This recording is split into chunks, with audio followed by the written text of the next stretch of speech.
Good morning, good afternoon, good evening, good night, everyone joining us. I bring in all of those time moments because we know that the Voice Voices series reaches far and wide across the Commonwealth and beyond. I am Schontal Moore. I am the advisor for the Virtual University for Small States of the Commonwealth at the Commonwealth of Learning, and I will be the chair for today's webinar. And it is really a pleasure to see so many of you here already. And because we want to begin on time, we have started on the dot. So just want to say thank you so very much for turning out to the webinar. In a moment, I will be introducing to you our webinar presenter for the day. But before we do so, I just want to provide a little bit of preamble around the VUSSC Voices series. We started last year and we have had 6 such webinar moments. They have been wonderful because we have covered a variety of topics. We have looked at the business of how to design online and blended courses, moving from face-to-face to online, working with the Cyril Potter College of Education in Guyana. We have also had conversations around the blue economy and what that represents for small states of the Commonwealth, working with the Seychelles. We have also done diversity and ability, examining the role of educators in ensuring inclusive education for persons with disabilities and how do we plan for those in online and distance learning environments. We have also looked at youth, and knowing that the Commonwealth is comprised of a high percentage of youth. That's a very a real concern. And so we looked at how do we go about supporting youth across the region, particularly through micro-credentialing for improving entrepreneurship and skills development. We also had a wonderful seminar around farming, about how do you enable youngsters, marginalized individuals, farmers, women to get involved in the business of farming so that they can contribute to feeding nations. How do you make sure that you fight against food scarcity and you're ensuring that, that there is food security? And so we had presenters from Dominica sharing with us on those. And today, we are moving on to another of our partners. The great thing about VUSSC Voices is that we work with sharing the stories of partners who work with the VUSSC initiative. And they tell us about the processes, the journey, the outcomes, the outputs. And basically, we are concerned around sharing with the wider Commonwealth so that in your sphere of the world, in your institution, wherever you are, wherever there's an educational need to build capacity, to be a catalyst to support growth and development professionally within your institution, or even in your ministries of education, wherever the need is. You contact us here at once you're part of the small states, you let us know. I am the advisor, and we will have conversations around how is it that the Commonwealth of Learning can support your initiative, your educational need. So that is what VUSSC is about, and the VUSSC Voices series takes the moment to share some of those stories, allowing the partners to talk and allowing you to hear what is it that we do and how we can also support your institution in a similar way. So that's the emphasis behind VUSSC and VUSSC Voices series. So today I want to introduce to you our presenter, Dr. Lisa Tomlinson. And Dr. Lisa Tomlinson is a senior lecturer and head of the Department of Literatures in English at the University of the West Indies, Mona campus in Jamaica. She's the author of the African Jamaican Aesthetic, Cultural Retention and Transformation Across Borders book. She's also the author of Una Marson, part of the Caribbean Biography series. Her expertise lies in film, literary studies, as well as visual culture. And within Jamaica, Lisa is the deputy festival director and chief judge for the GATFest Film Festival in Jamaica. Dr. Tomlinson is also the chief adjudicator for the creative writing competition for the Jamaica Cultural Development Commission, and she also chairs the Board of Studies of the Performing Arts Unit at the higher educational institution called Excelsior Community College in Jamaica. So we just want to welcome Dr. Tomlinson. I've specifically not mentioned the title of her presentation. She will tell us about that. But within this VUSSC Voices series number 7, what we're focusing on, we are definitely focusing on the A in STEAM. You know, STEM, most people are, tend to support and promote STEM, but they forget the A, the STEAM version, which is so important because without the arts, you won't be able to focus and effectively activate the science, the technology, the engineering, and the math. So the A is important, and we want to say that through micro-credentialing, that could be a pathway for educators to activate the STEAM. So without any further ado, I want to turn over today's seminar. And if you have questions as Lisa does her presentation, please feel free to jot them in the chat, and then we will engage the questions and conversations after Dr. Tomlinson's presentation. So Dr. Tomlinson, it's over to you, and thank you again for being here, and we look forward to an engaging and interesting presentation. Thank you. Thank you, Schontal, and thank you for raising my salary just for a quick second when you said deputy principal. So that's fine. I'll just quickly share, just to bear with me. No problem. And as you quickly share then, Lisa, I just want to welcome all the participants. And as we usually do, it would be great for participants on board to just type in the chat space the country that you are currently in. Where in the world are you? Just drop that for us in the chat space so that we can get a range of the persons who are with us. Thank you. Back over to you, Lisa. Are you seeing the slides? I am seeing that you are sharing, but I think you're at the end of your slideshow. So if you can back up, yeah. Okay. Ooh. Just bear with me. No problem. It's all good. I'm the A in the STEM, the arts, the creative side, so I don't have that technology or digital competency fully. So working with the A today. It will come there. That's what we're all about. It's about building capacities. So we push you outside of your comfort zone to ensure that you grow. And so that's something that we're going to be pushing for you then to grow your technological capacity. All right. Are you seeing the screen now? Okay. No, not yet. Okay. And you have a very supportive audience. They are here. They're still waiting. Okay. Thank you. Okay, I'm trying to figure out what to do here. Okay. I know what to do. It's just okay. Now I got it. Okay, cool. All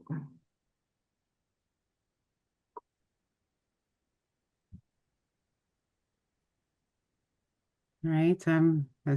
Great. It's coming up. Coming up now? Okay. Yeah. Excellent. And so you can go into full screen mode. Thanks. All right, Lisa, I'm going to mute my audio and jump off camera for you to take over. Do your thing. Okay, so all right, so you're seeing the screen now, right? I am, and you're looking good. Go for it. Okay, not seeing any notes. Okay. Alrighty, so much thank you, Schontal, for the invitation. And also thank you very much as well for your support, bringing us on this journey, micro-credential journey. It has been quite a journey and an enjoyable journey as well. So we thank you very much for your support from day one right to the end.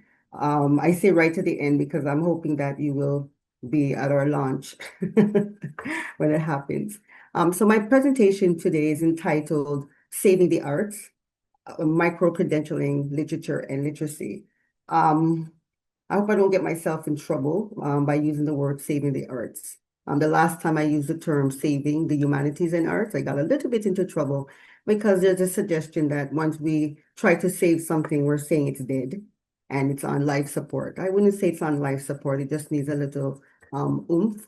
And I think going through this project, the Micro-Credential project, have given us the tools to bring it back to where hopefully even beyond where literature was. So I'm looking at saving the arts, micro-credentialing, literature, and literacy. So this is just a table of contents. We're going to go through culture and education in Jamaica, the need for intervention, and the strategies, impacts, and lessons, etc. So I'm going to start off with the culture in Jamaica and the education, just very, very briefly, for those of you who are not familiar, because when we hear about Caribbean islands, we tend to, even within the Commonwealth context, we tend to not place it in the exact areas. We just say, okay, it's somewhere over there. Sometimes I think we're forgotten offshore, but our cultural vibrancy always remind that we're still there. So very, very quickly, um, Jamaican, Jamaica is an island in the Caribbean Sea. It's a part of the Greater Antilles, and it's south of Cuba and west of the Hispaniola. For those of you, I would think many of you in the chat, far and wide, would be familiar with reggae. So reggae is one of our global influence, and it's also, I would say, our greatest cultural exports. So we're known for the music. Another area that we're known for is literature. So in many ways, like while Jamaica is, reggae, and it's very visible as a cultural export, literature has provided a very powerful medium for storytelling and even for providing social critique, as I mentioned on the slide. And many Jamaican writers, several Jamaican writers, have become very international. They have been they're well known on the international scene, and they've gained that international global recognition, and they've received global prizes. So that's just something to throw in there, aside from reggae. And I thought it was just appropriate, given that I'm going to be looking at literature today. So when you leave here, you also have in mind that we do have some literary giants as early as Louise Coverley Bennett, affectionately known as Miss Lou. And then more recently, we have our Lorna Goodison and Kai Miller, who they're all trailblazer on a global level. So I'll get into very quickly now. My next slide is looking at the education.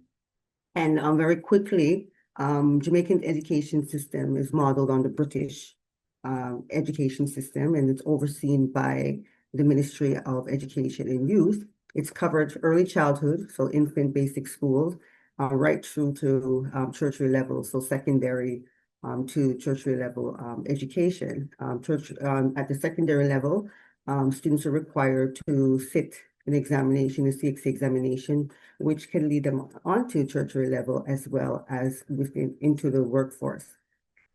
Just very quickly, Jamaica's adult literacy rate, which again comes into play through our micro-credentialing discussion, about 88% of Jamaicans aged 15 and over can read and write.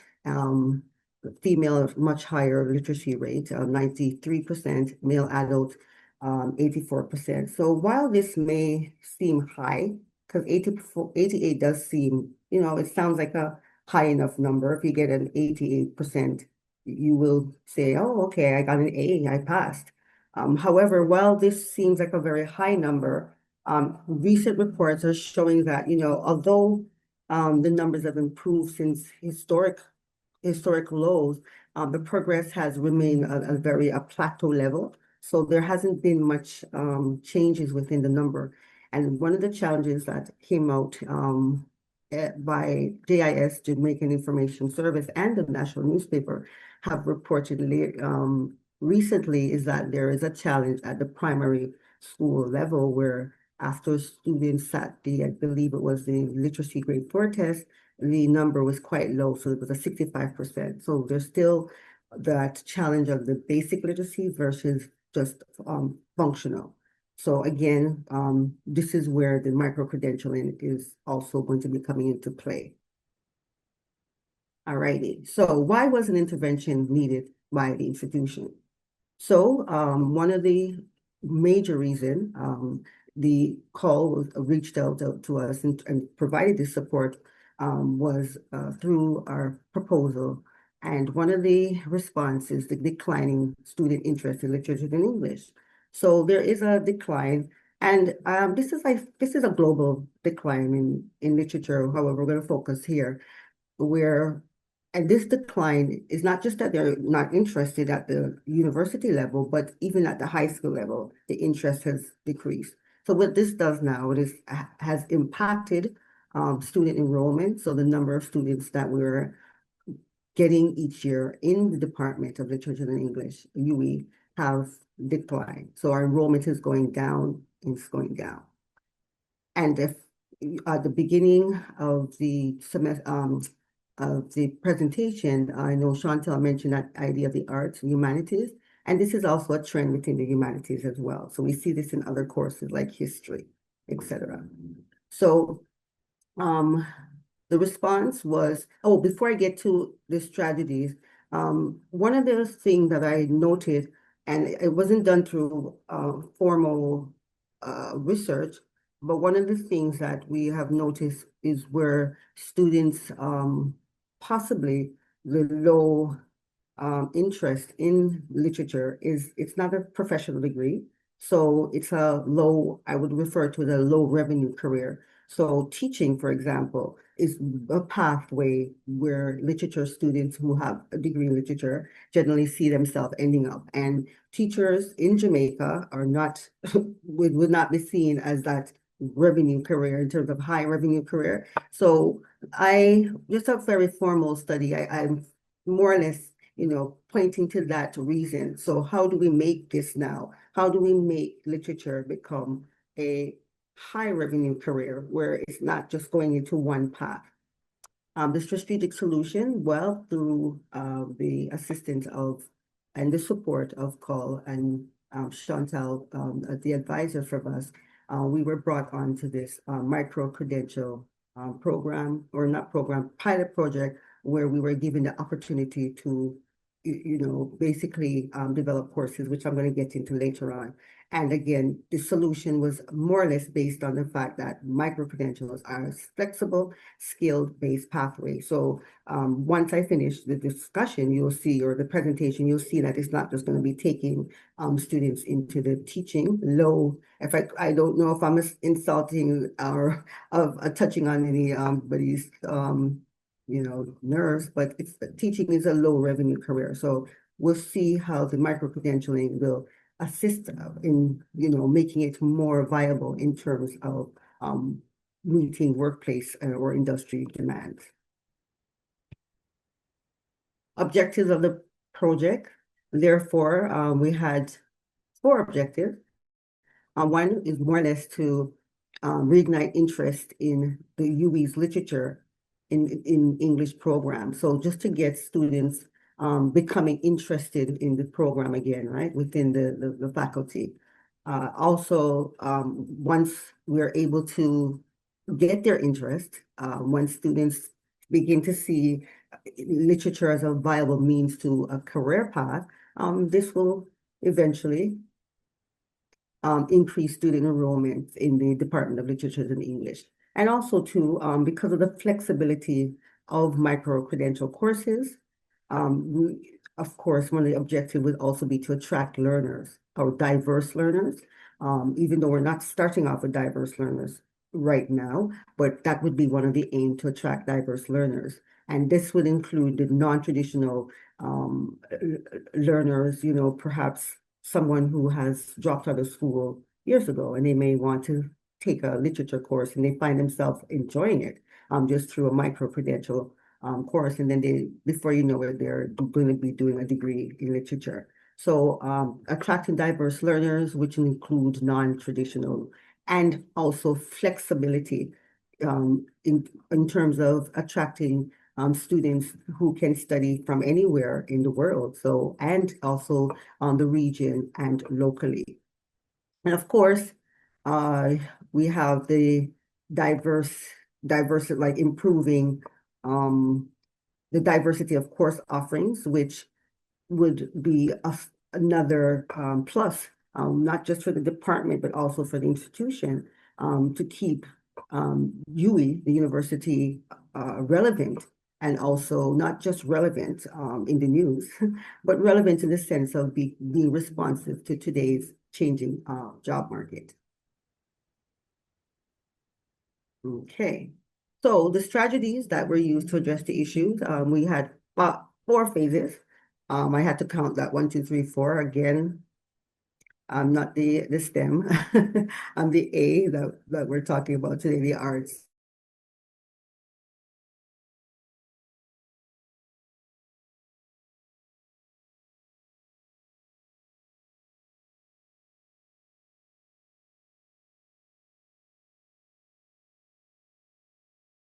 And our fourth stage was implementation and delivery. So I'll just go through three or four stages.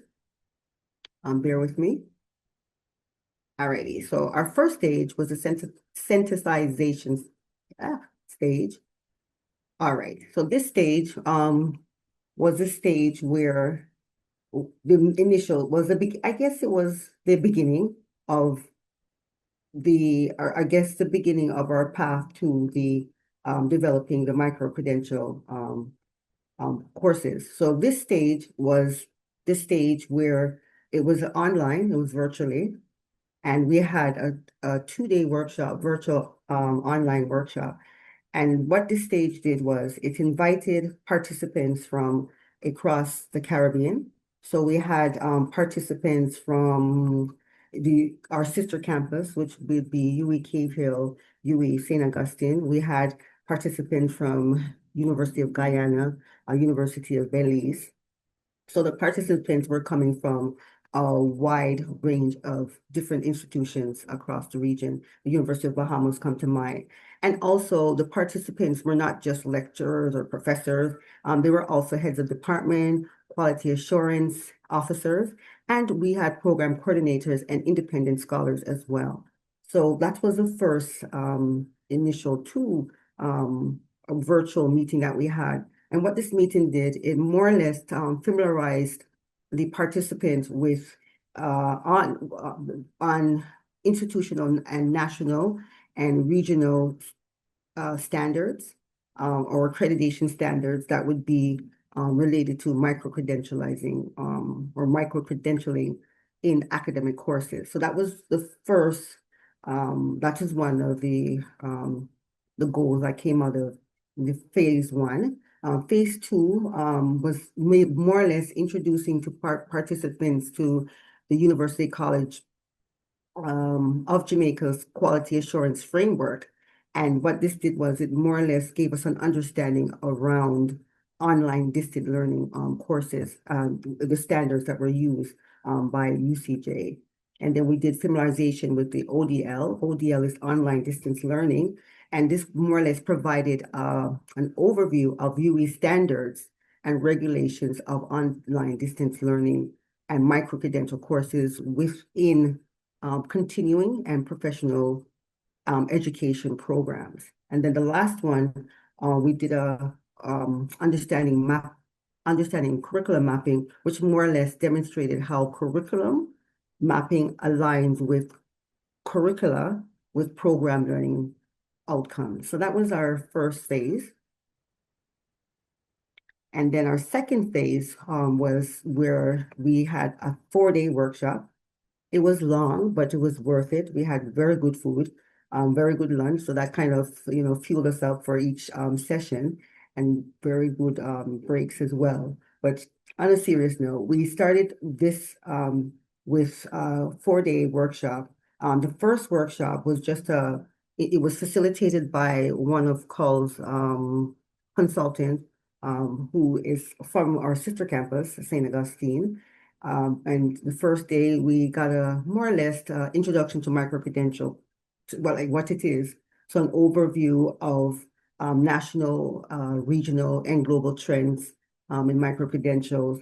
We had a discussion. This was very important. This was one of the ones that helped us to select who our target groups were when we designed the courses. So we had a discussion around needs assessment and market research findings, how we would use those to, again, get a target audience for the courses that we would develop. And also, on day 3, we did a discussion around national and institutional guidelines. So this was more or less aligning course design with industry needs, right? So, oh no, not this was more, day 3 was more about, sorry about that. It was more about learning the standards of the UCJ and UE online and distant learning quality assurance framework. And then the last day, we actually got to put everything into practice where we were given an assignment of crafting or designing our own, like what would it actually look like? So while the 3 days were very theoretical, what the last day did was it gave us an opportunity to actually put it in practice. So to create our own, selecting who we thought would be a target audience and how we would create a micro-credential course around that phrase. And this was the fun thing. This was the fun stage. You could see it from the photograph, no doubt. The laughters that you're seeing here was the development stage. As much as development, for some of us, it was our first time. It was a enjoyable stage, I must say. And this stage is the third stage where we actually we start to focus on writing the 15 courses that we were given funding for. But we were so excited, we developed an extra 16. So we got 16 courses.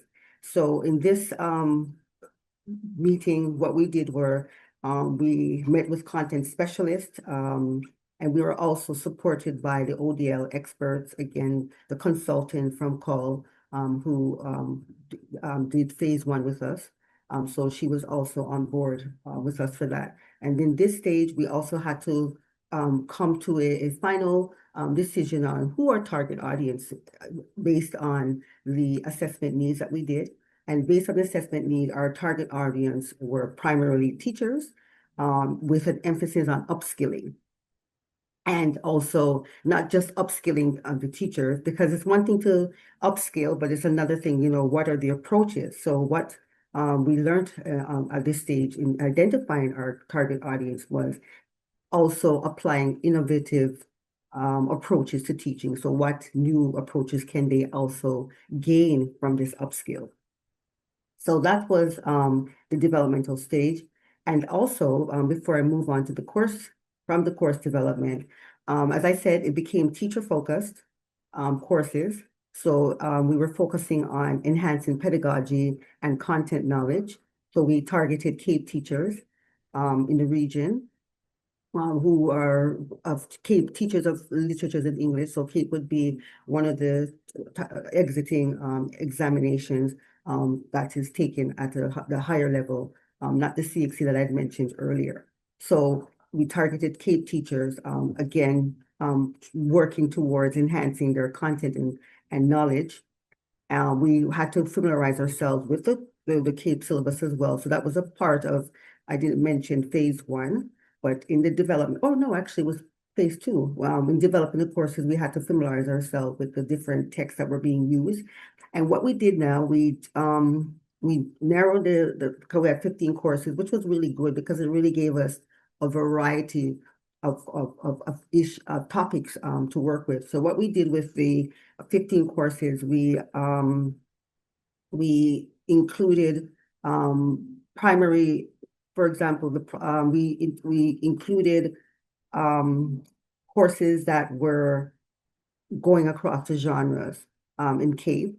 So we looked at courses that aligned with CAPE text. So for example, we looked at drama, poetry, prose, and we included essay writing. So these were areas where particularly what the courses were developed around. We looked at, because we had that flexibility, we were advised, 15, 16 courses, that's a lot of courses. So, we were able to do a little tweaking, wiggle room, we had some wiggle room. So we created 2 additional courses, or three additional courses outside of the Cape, were marketed to the general public. So, for example, there was a ghostwriting course that was created that we constantly get calls for since the semester, even before the semester started. This semester, we're constantly getting calls. So we see that's going to be a popular course, and it's going to generate some money for the department and the university. And we also created a course that was called Teaching Trauma. But what was really unique about this course was teaching trauma using the Cape text. So while it was to the general public, because it was teaching trauma in literature, but the Cape texts were being used. So it can actually work within both areas. It could apply to somebody who just wants to take a literature course to hone their skills in or just develop their skills in teaching literary texts that are dealing with trauma. Likewise, because Cape texts were used specifically for this particular course development, that can also be used by Cape teachers. And then there were one course that was, this was in response to the primary school teacher. And this course developed following feedback, highlighting the need for inclusivity from an early literacy engagement. So this course was not for Cape. And I thought that was we thought that was a very good idea to bring in that course, especially given the climate now where there's a talk around literacy and at the early age, and also not just at the early age, but when we talk about literature and literacy are more or less married together, and we have to find ways how does teachers upskill or how do they find innovative ways to teach literature. So that was one of the courses that came out of the course development. And that is hopefully going to be one of the courses that's going to be available for next semester. Okay, I'm just looking at my time. I'm good, Chantal? You're doing fine. Keep going. Okay, so basically this course development phase 3 was to expand access and strengthen the teaching and appreciation of literature through flexible skill-based micro-credential courses. And then here we go. Our phase, how our phase 4 is implementation and delivery. So we have not the new micro-credential courses have not been delivered yet. They are completed. They were reviewed. That was a part of the process as well that I should have mentioned earlier. So in addition to the course development, we had reviewers, and a lot of the participants who were the developers and course reviewers. We were very lucky to have a very broad pool of participants because we had teachers from Teachers College, we had graduate students, and we also had faculty from UWI, the Literatures and English Department, and we also had a faculty member who was from another institution. So we were able to have these persons on board. So while we developed the courses, they were reviewed, and that, as I said, that was a part of the process. It wasn't just course development, it was also course review. So we were able to pull from that pool. So we're hoping that in next year, for January the 15th, we're hoping that the pilot program will be initially delivered and implemented by the department. And even though we have 16, we're only allowed to, just for the starters, we're only allowed to submit 4. So now the department is working closely with UWI-STAR. UWI-STAR is responsible for the short-term courses. So now we have sent off the courses to be reviewed by UWI-STAR. And we met with them already. We've discussed the procedures. So the next procedure would be costing. So once we find out and the courses are approved, we will meet again for costing. So we're hoping to meet the somewhere November deadline where costing and all the necessary requirements for the micro-credential course to be on UWI-STAR. We're hoping that will all be sorted out.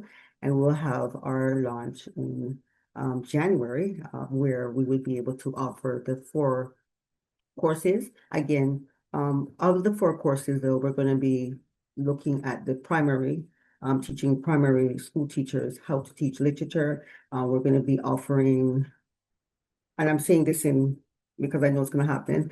So we're going to be offering also teaching Caribbean, teaching literature, teaching Shakespeare in the Caribbean. Again, very Cape can also cross over to CSEC related. And the other course is teaching poetry in the Caribbean, and also I don't recall the third course. For some reason, it just escaped me.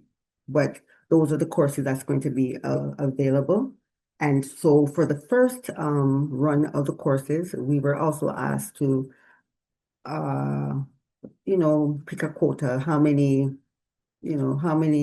persons we thought would be taking the course.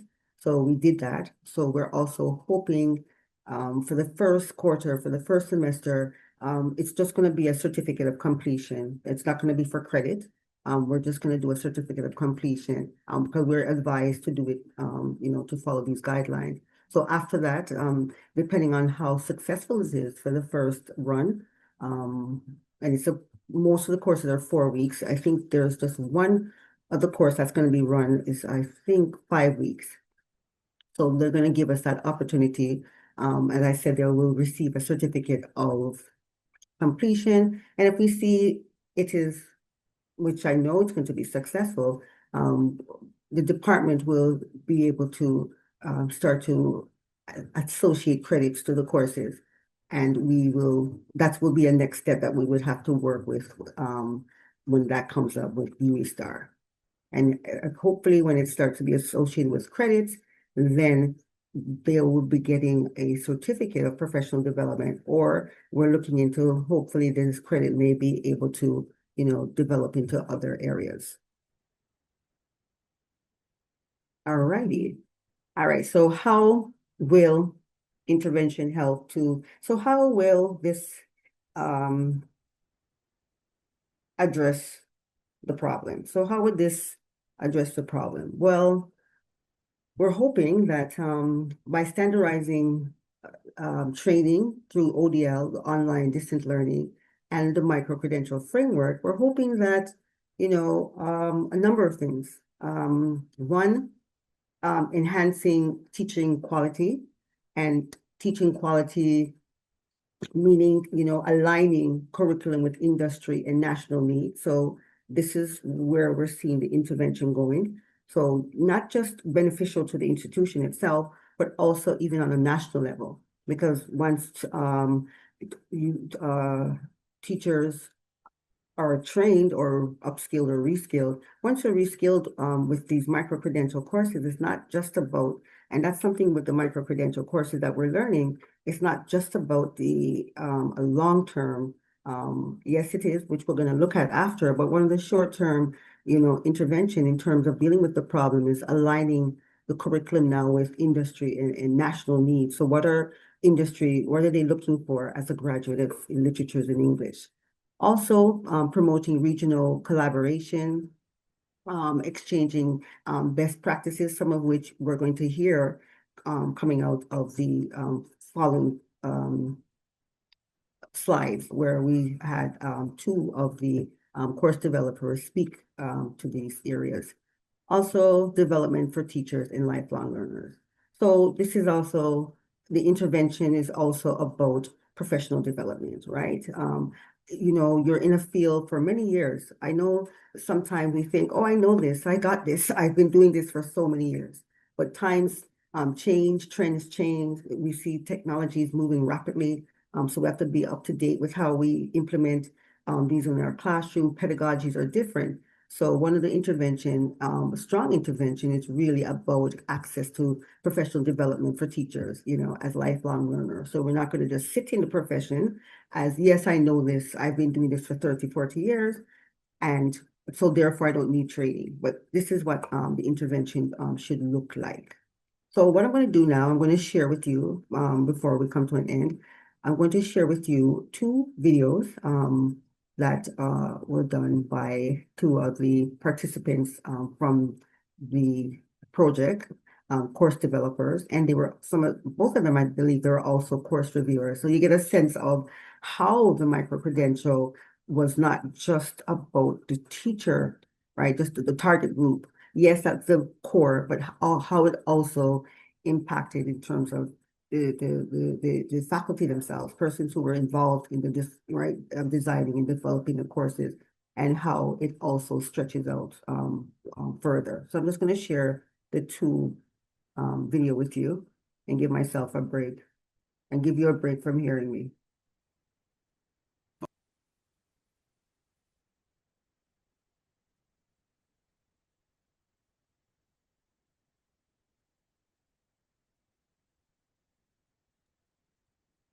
We're not hearing anything, Lisa.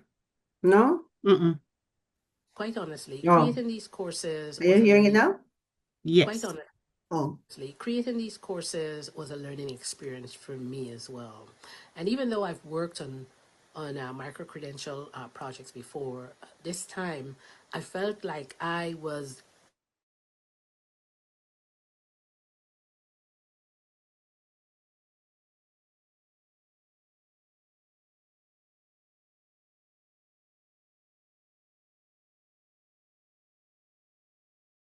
courses that teachers could apply right away in their classrooms.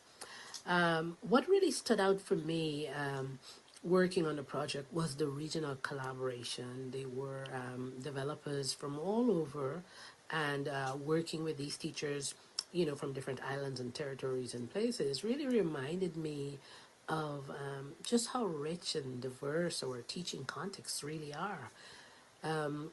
When you think of it, we might share one regional examination, but our classrooms and our teachers and our students and the texts that we use and our interpretations of literature, they are all beautifully varied. They are definitely not fixed. And so, what this collaboration allowed me to learn was, the whole exchanging of ideas, the learning from one another, building something that truly reflects the Caribbean voice. That's what I really liked. Um, and that's where I see the real value of micro-credential courses for English teachers in a region. These courses give teachers a chance to engage, not just in learning, but to engage in continuous, relevant, professional learning. And they do this without ever having to step away from their classrooms. Um, and in that way, the courses are practical. They were created for the working professional. They are flexible, and the big one is that they're immediately applicable.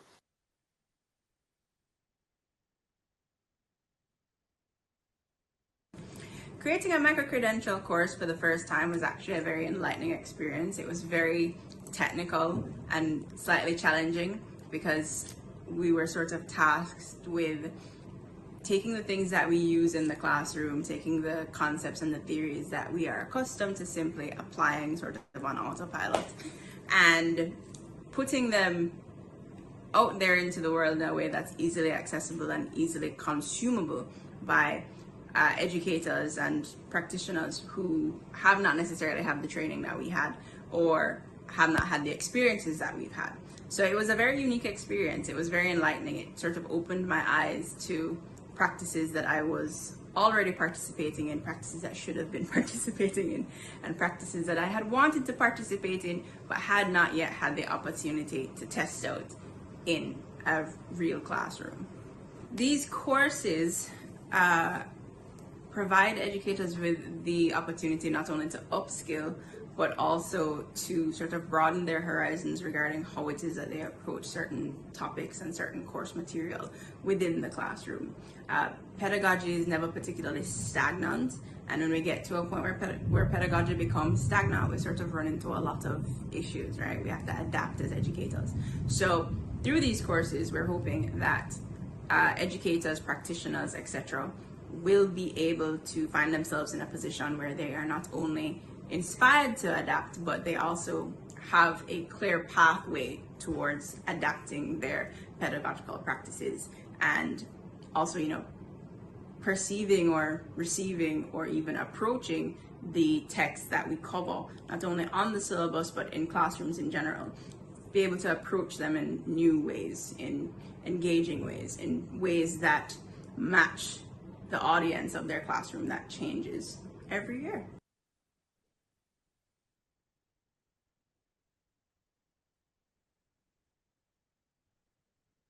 Okay, thank you. You guys are still with me? Okay. Of course, All we're right. here. You're still here. All right. Virtually you just get a little lonely. For a while I was like, where's everybody? All righty. So the impact, as you heard from Whitney and Nancy, both, as I noted, they were course developers and also designers. So one of the impact was, again, that relevancy of how the teachers who would be who are taking the courses, how it's a professional development. So they're getting an enhancement as it relates to pedagogy, their approach to teaching.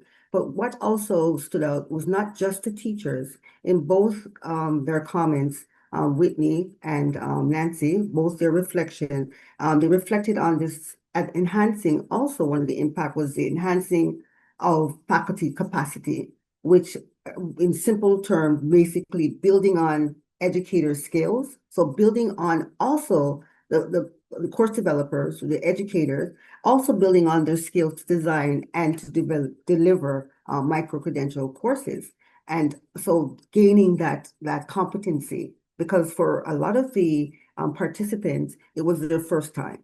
And it wasn't just their first time in terms of, okay, they've already developed courses. As educators, we do syllabus, we develop courses, but it was their first time developing a course for an online platform, because it wasn't the same of what we did with the COVID. We really just took our syllabus and we just taught it as face-to-face during COVID, right? We probably made a little modification to our assessment, but we weren't really designing it within a digital way. This is how online course should or would look like. So that was one of the impact that came out of both comments. And if I could just add very quickly, we had one practitioner who's not an educator. He's in the music industry. His field is, he's a cultural critic. And for him, he also noted that as well. I was hoping to have his video, but it didn't get in time. He also noted that as well, not being an educator, but being able to develop a course for the first time. He's developed courses as well, but he has not developed them within that through the platform of digital platform, right? So that was one impact. And of course, what was also an impact, and Nancy talked about this idea of this regionality and how they're able to exchange ideas. So this idea of fostering stronger partnerships among universities in the Caribbean. And of course, this would be wider, can be taken as well. This can be a long-term impact in terms of the small states as well.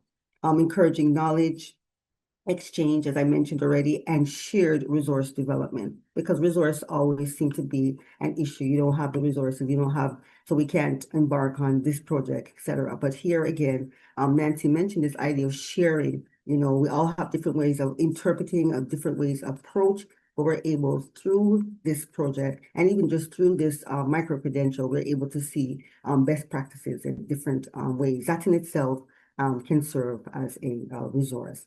And of course, curriculum innovation, introducing new flexible learning pathways. I think that was mentioned by one of the persons in the video clip. So introducing new flexible learning pathways that align with industry needs, again, going back to industry needs, and promoting lifelong learning. So what is going on out there? What is relevant, right? It's one thing to learn theory, but how relevant is this theory in today's workplace? You're going into a work, okay, I know this theory. Okay, how do we put that into a relevancy, into industrial needs? Like what are the workforce asking for in terms of skills, right?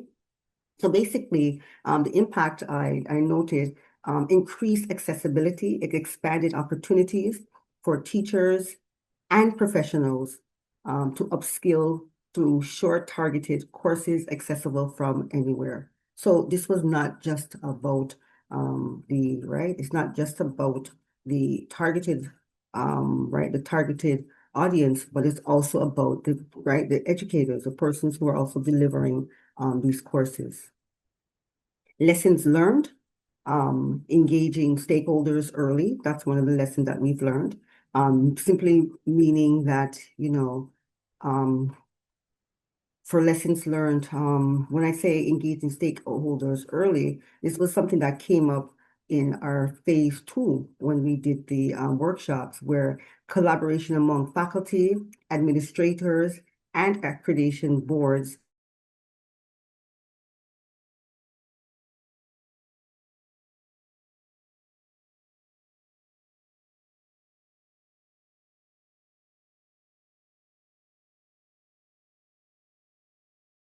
Are you guys hearing me? Could someone tell me if you're We're hearing hearing you me? now. You had dropped off Okay. for a moment. Okay, alrighty.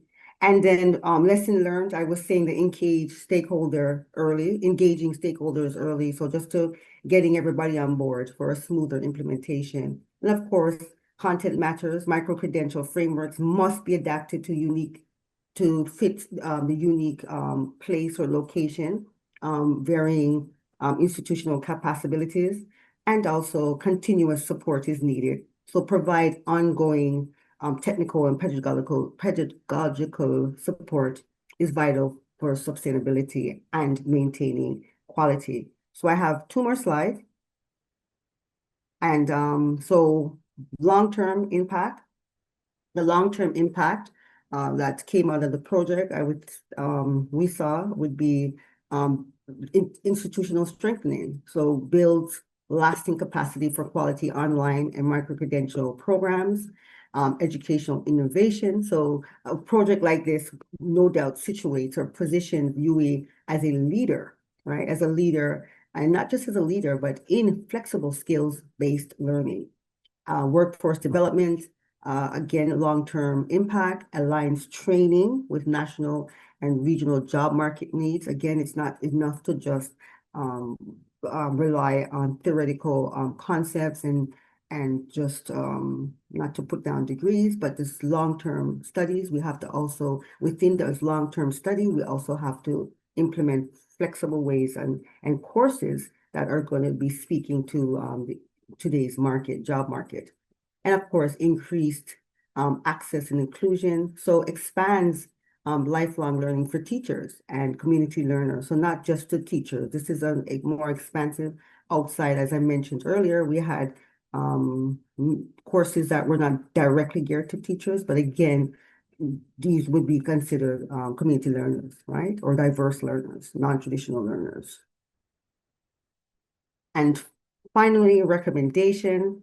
So our recommendations were a few, expanding course offerings, develop additional micro-credential courses across disciplines, so not just limiting it.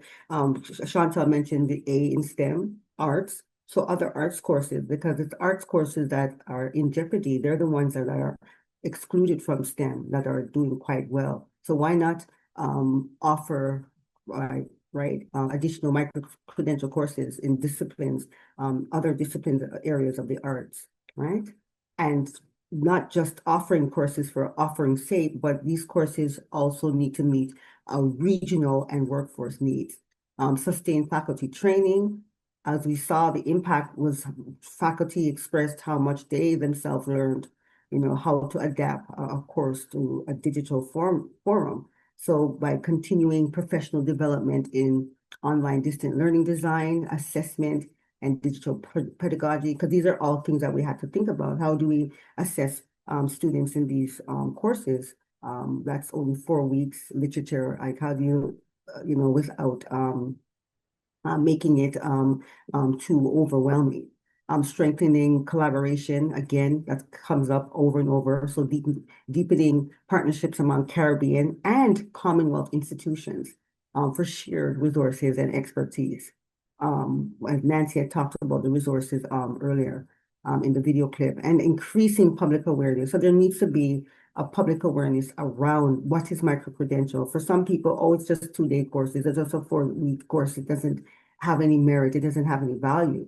But by promoting the value of micro-credentials to educators, employers, and the wider community, we get a better understanding and appreciation, and we see the usefulness of micro-credential courses within an institution, academic institution, because that's where it seems to be more resistance to this idea of watering down your academic standards, right? So a public awareness needs to be around that, even to academics themselves in some cases. And finally, leveraging technology, investing in digital infrastructure and learning management systems to improve delivery and access, right? And again, ensuring inclusivity, target diverse learners, groups, including, and that was something that we learned, including early childhood, and that was something that was missing, and we were just focused on the high school and the university, but we have to include early childhood. That is where the literacy starts. So they need to be a part of the development of in these settings or in these courses. So including early childhood and community educator, and this would no doubt broaden the impact. And thank you very much for your attention. I am going to end right there.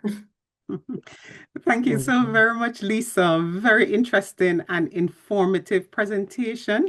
I am opening up the floor for participants on this webinar to pose questions to Lisa. Let's have the conversation for another few minutes to learn a little bit more. So you can just go ahead and raise your hand and you'll be enabled to speak. Or if you choose, you could type your question in the chat space and I will access them there, you know. But while you get that together, just want to, have a start off a conversation with you, Lisa.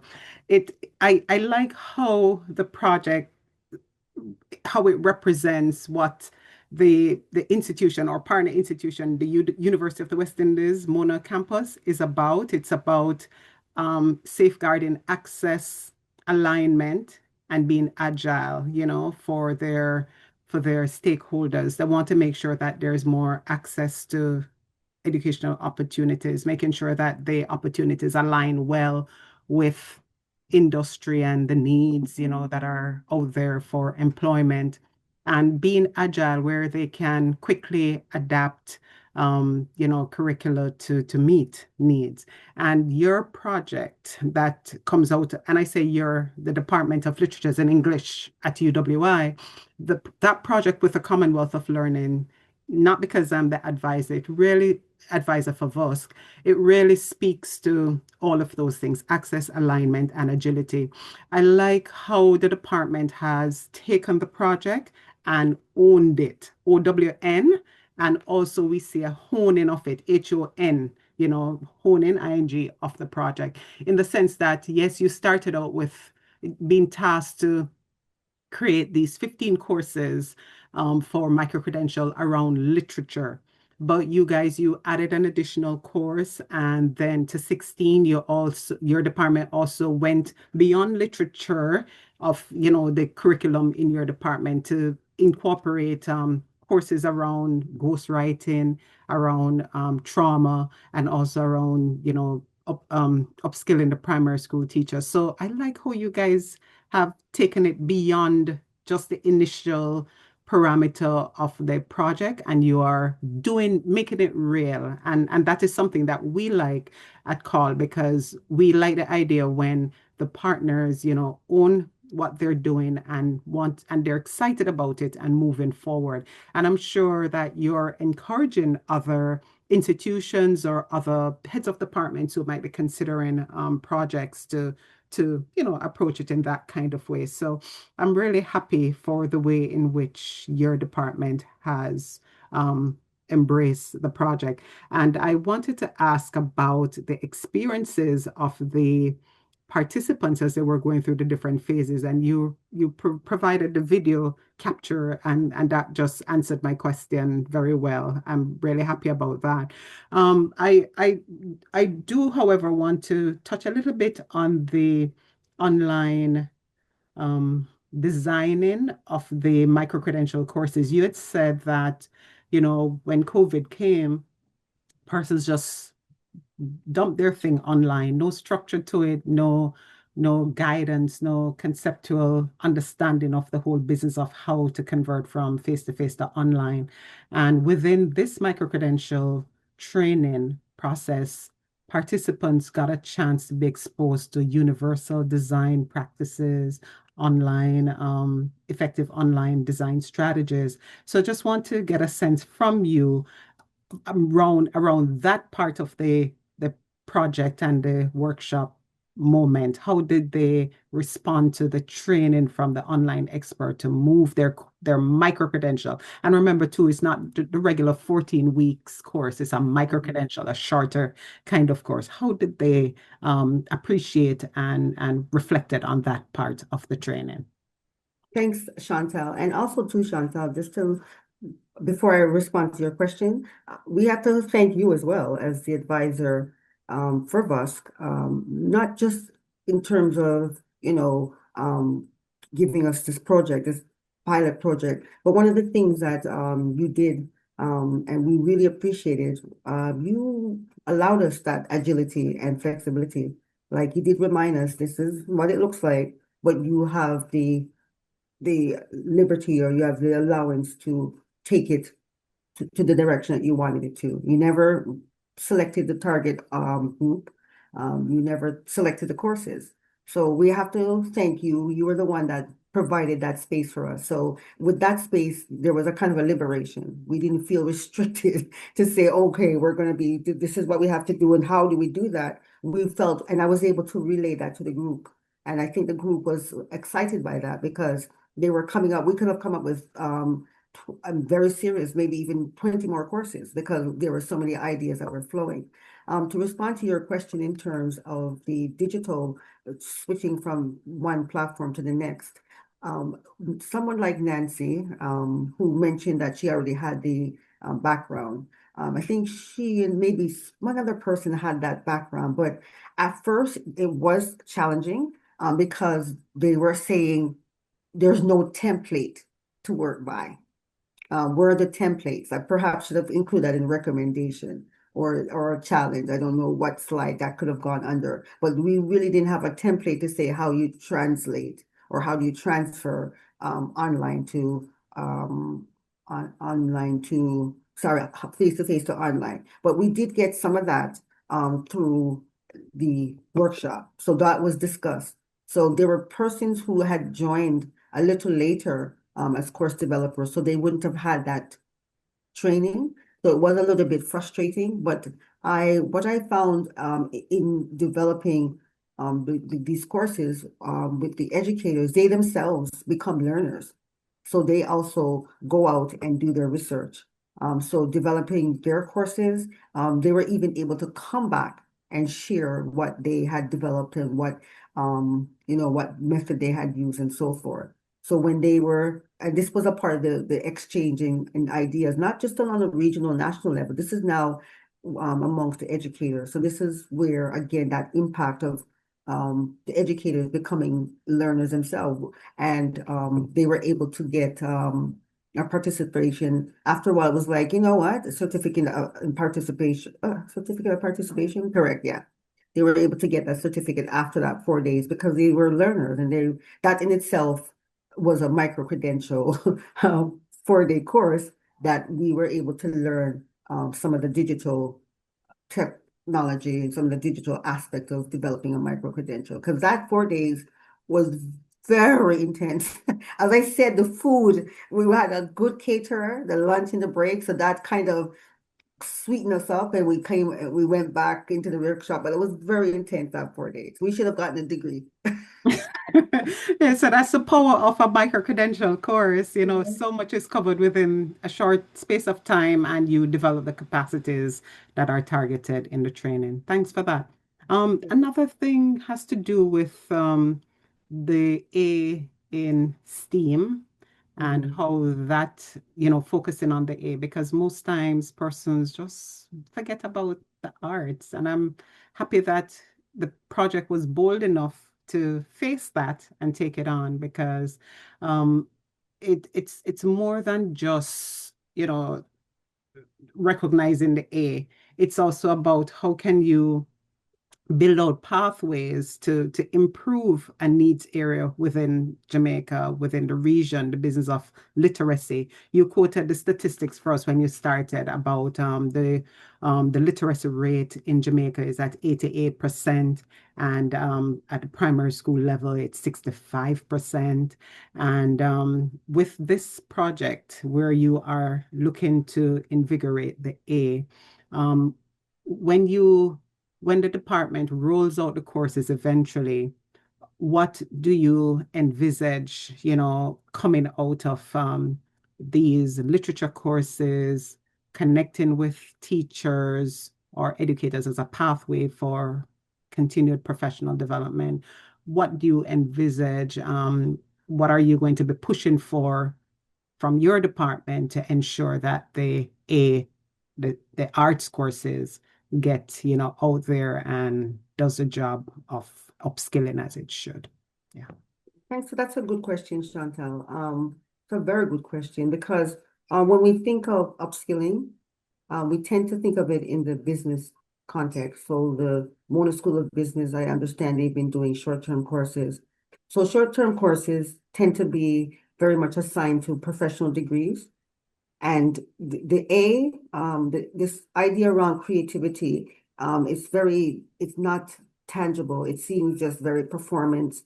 There's no practicality. So I think what the micro-credential courses does for the A, it shows the practical ways in which educators and practitioners can gain the skills to go back and practically use in the classroom. Because oftentimes when we think about the A's, we don't think about the A's in a practical sense, and that is also can be worked within the classroom. So even in terms of the assignments that were designed, the assessment, some of the assessments were very practical. Like for example, for the primary school teachers teaching literature, through that exercise, we were able to learn practical ways where the teachers can bring back into the classroom. So that entire course is very practical, where from the day one, they're going to be going into on sites, learning, getting methods on how to teach or how to use a particular storytelling.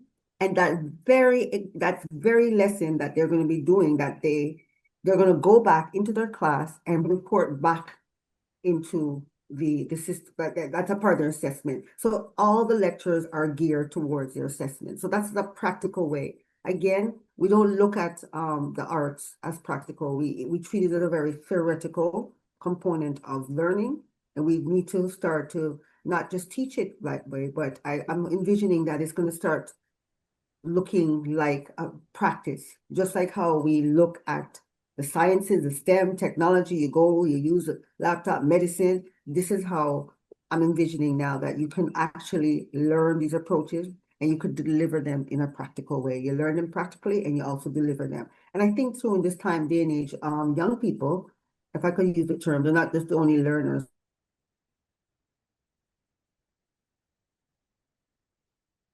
Okay. Lisa's paused for a moment. So while the connection is restored. Just want to comment on the postings in the chat space. We're seeing a couple of comments from Rory McGreal. Lisa, he says, Um, thanks, Lisa and Nancy et al. For an excellent presentation.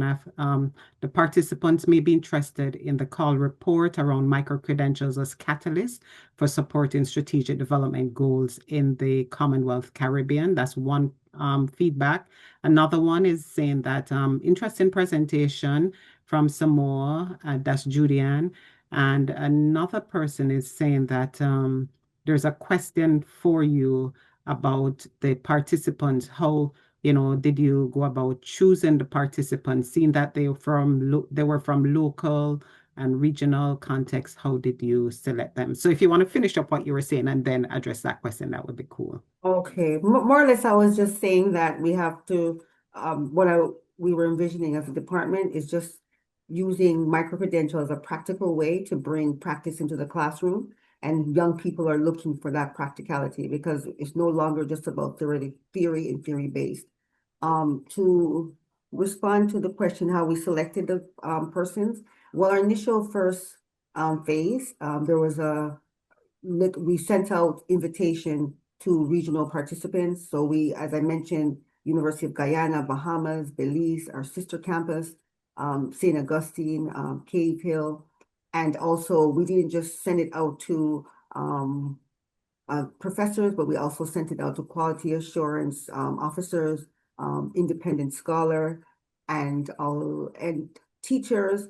And then from that list now, we again made we resended the list out to call for course developers. As I said, we had an excellent pool, and I think that's why we were able to do so well in terms of the course development because our pools came from professors or lecturers in the Teachers College, a teacher from high school, also two grad students, faculty members in the literatures of an English department. And so we were very strategic in how we called for, participants because we didn't want it to just reflect one. Because again, we didn't even know we were going to be looking at Cape teachers. We thought we were just going to make 12 or 15 courses that were just going to be literature courses. It was through the needs assessment that we found out that actually this is an ideal target group. So we wanted that diversity. So that is why we sent out, we made that call for that um, diverse pool of people. Yeah, thanks. Your project is structured, but it's also very flexible and organic. It has a qualitative feel to it where, yes, you have a pathway, but as the different issues and opportunities and needs arise, I see where the project accommodates what is possible and still keeping on track. So I really like that. And as you wrapped up your presentation, I was thinking about the multi-pronged approach to capacity development that has emerged from your project and how rewarding this is in terms of the department itself, getting a chance to look at its curriculum and to see how it can remap or to revamp the curriculum to be more relevant to today's learners and the needs of today's learners so that the learners will want to come and do literature. So I see the capacity development on that level. I also see it in terms of the institutional capacity building with it comes out of the UA Mona and how you brought in other partners across the region to twin with UA Mona to build capacity. And so UA really has a model now of micro-credential courses and not just any micro-credential courses, not in the regular areas of STEM, but this is about STEAM and an often neglected area. So this to me is an innovation for UWI championing this, and it should gain a louder voice as time goes by because the area of literacy is extremely critical within the Caribbean, numeracy and literacy. The CXC conference that is coming up later this month will be focusing a lot on literacy and numeracy. So you are definitely, as an institution, on the right pathway and, synchronizing with the needs and gaps within the region in terms of areas of focus. I also saw the capacity building on the part of the participants who were in the project because the participants learned a lot of best practices and they were introduced to also new knowledge. For example, the UCJ standards for micro-credential. As you said, quite a number of them might not have known about it. Also in terms of just how to create micro-credential courses and what design principles to take into account as they went online. Quite a lot of new knowledge there. And for those who already had the knowledge, it would just have bolstered because there was the practical component within the project as well. Another level of capacity development is with regard to the teachers who will eventually do these courses. With the USSTAR, as you pointed out, the recommendation was that you should offer 4 of the 16 courses initially. And I can see, that you have a strategy of how these courses will roll out over time. But the first 4 courses will be great upskilling opportunity for teachers. And it would be good to, push that. And Carl looks forward to hearing from your department and UE how that rolls out when the time comes. We will keep tracking and, maintain that communication, but we're excited about how that will impact teachers upskilling and reskilling around new knowledge and content in the area of literature. And finally, the students themselves who are in the classrooms of those teachers will benefit because, as you said, part of the assessment is that it is authentic assessment where the teachers will get the chance to engage in practical um, um, you know, assignments that they will do and then report in the micro-credential course space. So I see that the students are going to be benefiting and, will eventually gain from literature. So for me, I think that was just my big takeaway from the project about how everything coheres so nicely, and just wanted to commend the department and for you for steering the work there and wishing your department all the best as you move forward with it.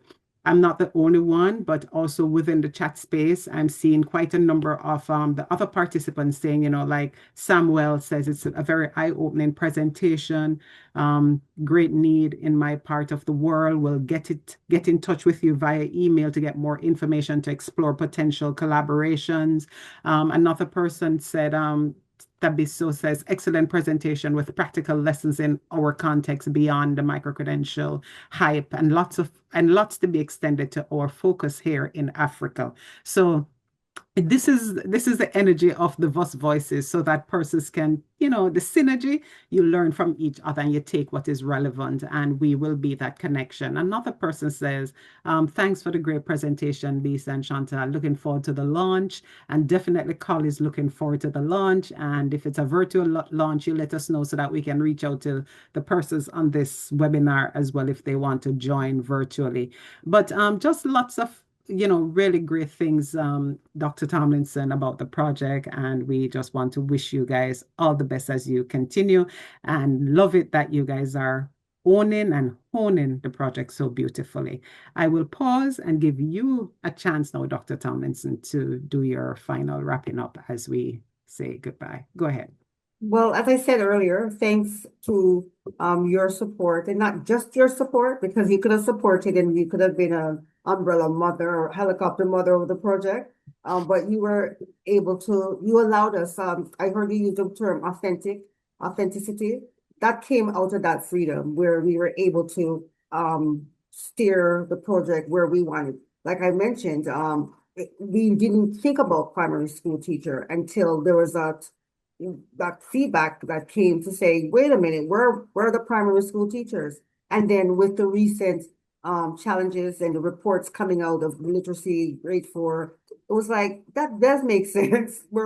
Micro-credential shouldn't just be about university or academic or just the high school teachers teaching literature, but literacy starts from primary school. So just to thank you for the opportunity, giving us the leeway, the freedom, and we look forward to the launch. And I just got an idea from you. Hopefully that's a good idea, making it online, because VUSSC Voices is a family, we're a community, and we need to share our successes with each other. So that would be really nice to be able to invite our VUSSC family to the launch. So I'm looking forward to that. I'm hoping that can be possible, and it should be. Yes, Right? it should be. Technology, digital platform, why not? Micro-credential online, why would not it be possible to have the launch online? Yes. And I'll just end it right there. Thanks. And we have the email addresses of all the persons who registered for today's webinar. So we will make sure to circulate when you let us know. Colleagues from across the world, from countries like Namibia, Guyana, Samoa, Botswana, Jamaica, Canada, Mauritius, St. Kitts and Nevis, Lesotho, Dominica. Just want to say a big thank you for turning out. Thank you for the continued support of the VUS Voices series. We definitely learn about what our partners are doing and how, we can take some of the lessons into our own context, how we can collaborate through networking to make it practical and possible in our own context. So this is really a community that is empowering, and I appreciate every single presentation in the VUS Voices series. When we meet in November, we will be hearing from our partner in Namibia, Southern Africa, who will be talking about AI in policy, teaching, and learning, how they did it in their context. So we're looking forward to seeing all of you again when we circulate the flyer that you will register for and turn up for that webinar on November 26th at the same time on AI in policy, teaching, and learning. So thank you so very much, Lisa. Thank you, participants. On your way out, everyone, I would ask you please just to complete the short survey. I shared the link in the chat space and I've reshared it again. It's only 8 questions. So if you could just, give us your feedback, it would be most appreciated. And Lisa, more power to you guys, you and your team at UWMONA. We know that you will continue and finish out in fine style. You have done great work so far on the project. It seems like you have actually accomplished maybe 70% of it already. And the next 30% now is in the actual rollout and delivery of the courses to the teachers.